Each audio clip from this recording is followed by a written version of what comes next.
ही रे माझा मितवा मालिकेच्या येणाऱ्या जबरदस्त प्रोमोमध्ये आपण पाहत आहोत। आता इकडे अर्णव आणि ईश्वरी यांच्या घरी खूपच मोठा आणि धमाकेदार असा कार्यक्रम असतो।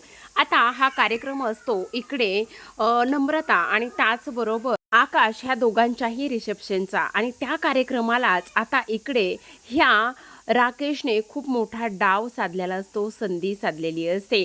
त्याला असं वाटत असतं मी सगळी राजेश शिर्केची अर्णवची प्रॉपर्टी घेऊन गायब होणार आहे आणि त्यामुळेच तो आता इकडे सगळ्यांना बेशुद्ध करण्यासाठी धूर पसरवत असतो।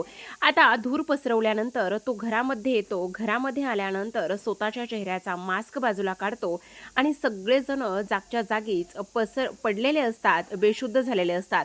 मग आता राकेश त्यांच्याजवळ जातो, ईश्वरीच्या हातावरून हात फिरवतो आणि म्हणत असतो आता खरं तर मी ही सगळी प्रॉपर्टी आणि हा सगळा पैसा घेऊन दूर निघून जाणार आहे, पण माझ्या मिस इंदोरला खूप मिस करणार आहे, माझ्या इंदोरी जिलेबीला फार मिस करणार आहे असं इकडे तो तिच्याजवळ जाऊन बोलतो। तेवढ्यातच ईश्वरी मात्र तिचे डोळे उघडते आणि डोळे उघडल्याबरोबर त्याच्याकडे रागानेच पाहत असते।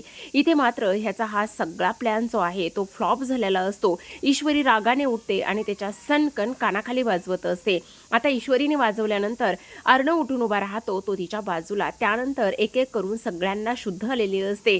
शुद्ध म्हणण्यापेक्षा हे सर्वांचं नाटक असतं। ह्या राकेशचा खरा चेहरा आणि खरा त्याचा हा जो काही मास्क आहे तो बाहेर काढण्यासाठी ह्या सगळ्यांनी प्लॅन केलेला असतो। आता अंजलीचे डोळे उघडलेले असतात आणि शेवटी राकेशची ही काळी छाया राजेश शिर्केंच्या घरातून ईश्वरीच्या आयुष्यातून निघून गेलेली आपल्याला पाहायला दिसत आहे। तर पाहत रहा तू ही रे माझा मितवा।